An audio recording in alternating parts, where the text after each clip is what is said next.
Mga katoda, dito ako magpapagawa kay brother, kay paring Dondon.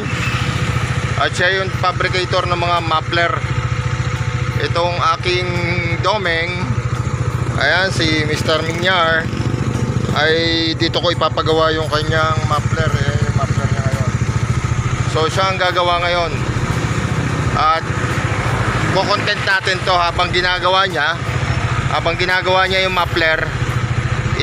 Sa sound check natin yung stock at saka yung ginawa nito.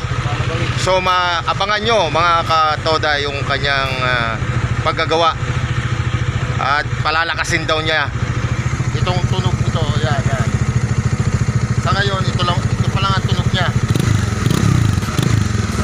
So sa susunod palulutungin niya yan.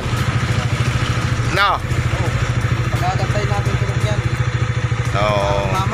Parang mamaw. Ayun. So kung kayo magpapagawa ng mga muffler, small cc o maging big cc, dito na kay paring Noel. Pare, anong address mo? 78 Malagasan 2F. Malagasang ano? 2F.